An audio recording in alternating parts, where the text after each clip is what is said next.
सुप्रभात छात्रों। हम हरिशंकर परसाई की जो व्यंग्य कहानी है भगत की गत, उसके बारे में हम चर्चा कर रहे थे। कैसे भगत जो है दूसरों को तंग कर देता है और लाउड स्पीकर लगाने की वजह से लोगों की कैसी मौत हो गई है, इसके बारे में हम चर्चा कर रहे थे। तो भगवान जी के सामने वो भगत चला जाता है, तो उसी समय गली के जो रमानाथ मास्टर जी है वे किस तरह बेहाल होकर उनका देहांत हो गया, इसे भी भगवान जी उनके सामने खड़े कर देते हैं। तब उसके भगत के अपने कार्य पर विश्वास ही नहीं होता है और भगवान जी कहते हैं कि रामनाथ मास्टर जी जो है उन्हें विश्रांति की आवश्यकता थी, लेकिन आपका स्पीकर जो है आपके स्पीकर से अखंड कीर्तन चल रहा था, इसी कारण उन्हें नींद नहीं मिल गई और आराम नहीं मिलने के कारण उसका चौथे दिन ही देहांत हो गया, ऐसे बता देते हैं। भगवान के अविश्वास की भावना को देखकर भरत घबरा गए। भगत जी जो है तो यह सारे सबूत उनके सामने खड़े कर रहे हैं, इसी कारण वे घबराते हैं। तभी 20-21 साल के सुरेंद्र नामक लड़के को वहां बुलाया गया।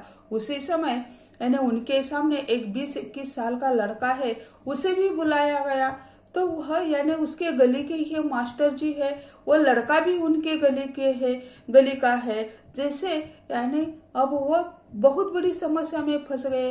पहले वह स्वर्गवासी होने का दावा कर रहे थे, अब उनके सामने ये लोग सबूत के रूप में खड़े कर रहे हैं।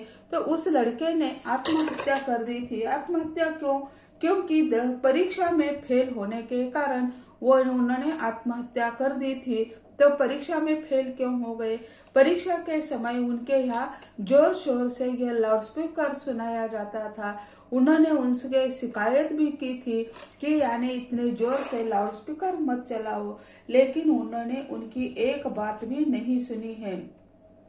उस लड़के को वहां बुलाया गया जिसने परीक्षा में अनुत्तीर्ण होने के कारण खुदकुशी की थी। असल में स्थिति यह थी कि उसका घर मंदिर के पास ही था। उनका घर जो है मंदिर के पास ही था, इसी कारण उन्हें उस लाउडस्पीकर का बहुत सामना करना पड़ता था, तकलीफ उन्हें होती थी। भगत जी के लाउडस्पीकर पर लगाए गए भजन के कारण वह उचित तरीके से पढ़ नहीं सका।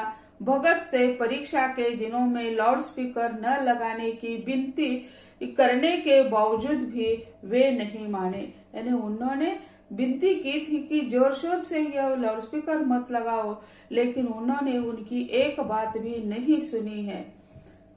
भगत के सभी पापों का हिसाब किताब करके भगवान ने बड़ी कठोरता से उन्हें नरक में भेजने का आदेश दिया। भगत ने भागने की कोशिश की, लेकिन नरक में भयावह दिखाई देने वाले दूतों ने उन्हें पकड़ लिया। जिस भगत को लोग धर्मात्मा मानते थे वह नरक में पहुंच गए। तो वहां भगवान जी आदेश देते हैं कि उन्हें नरक में ले जाओ। तब वहां से वो भागने की कोशिश कर देता है भगत, लेकिन यह भगवान जी के जो दूत है वे इतने कच्चे नहीं हैं, उन्होंने उसे छोड़ा नहीं है। उन्होंने ऐसे कसकर पकड़ लिया कि वे उन्हें नरक में ले गए। और ऐसे लोगों का विश्वास था कि यह भगत जी जो है उन्हें नरक नहीं तो स्वर्ग मिलने वाला है, लेकिन क्या है ये तो सही नहीं है। तो उन्होंने ऐसा कार्य कर दिया, तो इसी कारण इन्हें नरक मिल गया है। नरक की यातना उन्हें भुगतनी पड़ी है। तो ये नरक की यातना भुगत से समय वो लोगों का जो विश्वास था उस विश्वास को पात्र नहीं रह गए हैं। इस प्रकार प्रस्तुत व्यंग्य रचना से यह स्पष्ट हो जाता है कि बुरे कर्मों का फल हमेशा बुरा ही होता है। जैसे लोग कहते हैं ना कि जैसे अच्छाई और बुराई में फर्क करना बहुत कठिन होता है। लेकिन अच्छाई कभी छुप कर नहीं रहती, बहुत देर से वो प्रकट होगी लेकिन प्रकट होगी। और बुराई जो है हमेशा अपन का विकास यानी अच्छे ढंग से ऊपर होता हुआ दिखाई देता है, लेकिन वह एक दिन पराजित ही हो जाता है। जैसे हम देखते हैं महाभारत कालीन रावण और कृष्ण, महाभारत कालीन जो कृष्ण और कंस है, तो हर बार कंस विजित हो जाता है और कृष्ण जो है पराजित होते हैं, लेकिन अंतिम बार यह कंस जो है पराजित हो जाता है और कृष्ण की विजय है। सत्य का असत्य पर विजय है। जैसे रामायण में भी यानी राम और रावण दोनों ही र से शब्द तैयार होते हैं, लेकिन देखो राम और रावण ये र से प्रारंभ होते हुए भी अंत एक जैसा ही दिखाई देता है।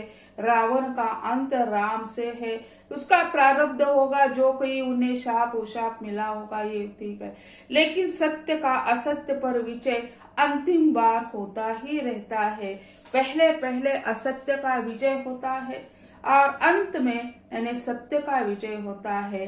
तो सत्य छिपकर नहीं रहता है, कितने समय छिपकर रहे, कई क्षण तक वो छिपकर रहता है, अंत में वो प्रकट होता ही है। तो उसी तरह ये भगत जी जो है वह बहने भगवान भक्ति का ढिंडोरा पीटते हुए सामान्य जनता को इतने तंग कर देते हैं, इसी कारण कई लोगों की हत्या हो जाती, कई लोग मर जाते हैं। तो ऐसे जो है बुरे कर्मों का फल बुरा ही होता है। बुरी प्रवृत्ति इंसान को विनाश की ओर ले जाती है। जैसे हम मानते हैं बुरी प्रवृत्ति, सत प्रवृत्ति और असत प्रवृत्ति, तो यह बुरी प्रवृत्ति जो है हमेशा विनाश की ओर ले जाती है। जैसे रावण को कई बार उनके भाई ने विभीषण ने समझाया था कि भाई तुम बहुत बड़े विद्वान हो, पंडित हो, लेकिन ऐसा बुरा कृत्य मत करो, तुम विनाश के कगार पर खड़े हो, विनाश की ओर जा रहे हो। लेकिन उनकी एक भी बात उन्होंने नहीं मानी और मानने के लिए वे तैयार भी नहीं हो गए, क्योंकि वे आत्मविश्वास में इतने अंधे हो गए थे। सच और झूठ उसको परखने की शक्ति जो है उनके पास नहीं थी। उनकी पत्नी भी मंदोदरी उन्हें समझाती है, तुम बुरे कार्य कर रहे हो, इतने बड़े विद्वान हैं फिर भी तुम बुरे कार्य कर रहे हो, लेकिन वह माने नहीं, वे विनाश की ओर चले हुए दिखाई देते। उसी तरह भगत भी यानी जनता उन्हें कितनी बार समझाती है, लेकिन भगत ने जनता की बात नहीं मानी। उन पर उन्हें जनता को उन्होंने गुंडों के माध्यम से धमकाया, उसे कष्ट दे दिया, लेकिन अंत में जब उनका अंत होता है उसी समय वे यानी कुछ नहीं कर सके, उन्हें नरक के ही यातना भुगतनी पड़ी है। भगवान के दरबार में देर है लेकिन अंधेर नहीं है, भगवान के द्वार में देर है लेकिन अंधेर नहीं है, ये उक्ति हजारों सालों से चलती आई है। यानी क्षणिक सुख से यानी दीर्घायु सुख जो होता है महत्वपूर्ण होता है, यह बात यहाँ से सिद्ध होती है। मानव को हमेशा सही रास्ते पर चलना चाहिए, यह सीख इस व्यंग्य के माध्यम से हमें मिलती है कि यानी मानव को हमेशा यानी बुद्धि दी है मनुष्य को, यानी मनुष्य प्राणी सबसे श्रेष्ठ है, क्योंकि उसे सोचने के लिए यानी मत होता है, वह सोच सकता है। मानव और जानवर में यही फर्क है, यानी मनुष्य भी बोलता है, उसी तरह मनुष्य के मुख से आवाज निकलती है, जानवर के भी मुख से आवाज निकलती है। वो देखते हैं, सांस लेते हैं, चलते हैं, खाते पीते, सब कुछ क्रियाएं मनुष्य जैसी है, लेकिन मनुष्य को सोचने की जो शक्ति दी है भगवान ने वह महत्वपूर्ण है। तो कोई भी कार्य करते समय यानी उन्होंने मनुष्य ने सोचना चाहिए, यही विचार या यही सीख हमें इस व्यंग्य विधा के द्वारा मिलती है। तो इस व्यंग्य विधा में पात्र कौन कौन है यह हमें देखना चाहिए। तो यानी यह व्यंग्य विधा में पात्र बहुत कम है, लेकिन महत्वपूर्ण पात्र जो है इस विधा में तो वो एक ही पात्र है और वह है भगत। यानी भगत के व्यक्तित्व के जो पहलू है वो हमें देखने हैं। वो कौन कौन से पहलू है उनके? एक जो पहलू है वह है, पहला महत्वपूर्ण है, वह है पाखंडी।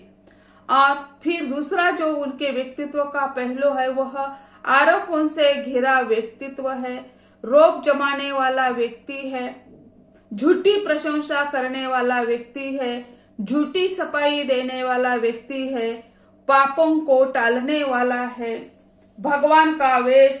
भगवान को वश करने का कार्य करने वाला व्यक्तित्व है, स्वर्ग की कामना करने वाला है और पलायनवादी दृष्टिकोण है, और अंत में उन्हें नरक की प्राप्ति प्राप्त होती है। यानी उसे स्वर्ग चाहिए था लेकिन उन्हें मिलता है नरक ही। तो यह पाखंडी व्यक्तिमत्व कैसा है उनका? तो पाखंडी व्यक्तिमत्व इस तरह है जैसे आधी रात तक वह भगवान का भजन करने वाला भगत कई ऐसे पाप भगवान के नाम पर करता है कि जिससे वह बदनाम हुआ है, और अपने साथ वह भगवान को भी बदनाम करने का कार्य करता रहता है। वह स्वयं तो बदनाम है लेकिन इसके साथ साथ उन्होंने भगवान को भी बदनाम करने का कार्य कर दिया है। भगवान के नाम पर ये लाउड स्पीकर लगाकर भजन कीर्तन करता रहता है। इसी कारण उन्होंने भगवान को भी यानी बदनाम कर दिया है। आरोपों से घिरा व्यक्तित्व कैसा है? तो आरोप जैसे हम देखते हैं भगत पर ईश्वर की सेवा करते कई आरोप निश्चित किए गए, यानी उन्होंने लाउड स्पीकर लगाया, इसी कारण मास्टर जी का देहांत हो गया। और वो उनके मोहल्ले का एक लड़का है, वो अच्छी ढंग से पढ़ाई न करने के कारण उन्होंने आत्महत्या कर दी। और अच्छी पढ़ाई क्यों नहीं कर सका? क्योंकि उनका मकान मंदिर के पास ही था और ये जोर शोर से भजन करते थे, इसी कारण उनकी अच्छी पढ़ाई नहीं हो गई, इसी कारण उन्होंने आत्महत्या कर दी। तो ऐसे आरोपों में घेरे हुए भगत का व्यक्तिमत्व दिखाई देता है। और रोब जमाने वाला व्यक्तिमत्व कैसे? तो रोब यानी जैसे लोग उनसे शिकायत करते थे कि यानी आवाज धीमा करो या थोड़ा समय बंद कर दो, लेकिन उन्होंने किसी की बात नहीं मानी और उन्होंने लोगों को धमकाने का, गुंडों के द्वारा धमकाने का प्रयत्न कर दिया है। तो ऐसे यह जो है भगत जी जो है समाज में रोम जमाने का कार्य करते रहते हैं और झूठी सफाई देने का प्रयत्न कर देते हैं। जब उनका देहांत हो गया तब वे जब स्वर्ग में जाने की कामना करते इधर उधर घूम रहे थे, उसी समय द्वार पर उन्हें द्वारपाल के द्वारा इन्हें रोका जाता है। तो वो कहते हैं आपने हमें क्यों रोक दिया? आप कौन हैं हमें रोकने वाले? तो वो कहते हैं क्या आपके पास टिकट है, पास है, कुछ है? तो वो कहते हैं कि मैंने कभी मेरी जिंदगी में कभी मैंने टिकट नहीं निकाला, ना पास निकाला। जब मैं सिनेमा घर में जाता था तब मैं बिना टिकट निकाले ही जाता था, ट्रेन से यात्रा करता था तब भी मैं बिना टिकट ही निकल जाता था। तो ऐसा जो है वो कहता है कि मैं यानी बिना टिकट आज तक मैंने कभी टिकट कहाँ से नहीं लिया, आज क्यों ले लूं? मुझे तो स्वर्ग प्राप्त है। तो वह द्वारपाल उसे अंदर नहीं जाने देता है और वहीं से दूसरी जगह उन्हें भेजता है कि वहां आपका हिसाब किताब करके बाहर आ जाओ और बाद में हम आपको अंदर भेज देंगे। तो यानी दूसरों पर यानी झूठी वो रोब जमाने वाला व्यक्तिमत्व उनका दिखाई देता है। झूठी प्रशंसा करने वाला व्यक्तिमत्व है उनका। मृत्यु के पश्चात भी भगवान कई अवगुणों का धनी बन जाता है। चौकीदार को उल्लू बनाने की कोशिश करता है। भगवान के सामने पेश होते ही भगवान की झूठी प्रशंसा करके अपने बुरे कर्मों को छिपाने का प्रयास कर देता है। यानी चौकीदार के द्वारा ना रोक दिया जाता है, बाद में उसे छोड़ दिया जाता है। इसके बाद भी जब वो भगवान के पास पहुंच जाते हैं तब वे यानी भगवान की भी झूठी प्रशंसा करने लगते, उससे वो बाज नहीं आते। उन्हें उसमें कोई गलत नहीं लगता है, उन्हें लगता है ये हमारा काम ही है, और उसका भजन कीर्तन करने लगते हैं। तो तो भगवान भी उससे बाज आ जाते हैं। अरे ये कैसा व्यक्ति है, वो कोई सुनना नहीं चाहता है तो भी वो सुनने के लिए मजबूर कर देता है, ऐसे व्यक्ति का क्या करे, ये प्रश्न उनके मन में स्थापित हो जाता है। तो ऐसे यह झूठी प्रशंसा करने वाला व्यक्ति है और इससे वो बाज नहीं आता है। ऐसा भगत जी जो है वहां जाकर भगवान को भी वह सताने का कार्य कर देता है। तो छात्रों, उनके व्यक्तिमत्व के जो पहलू है उसके बारे में हम अगले लेक्चर में कोई विस्तृत चर्चा करेंगे। आज हम यही ठहरेंगे। तो धन्यवाद।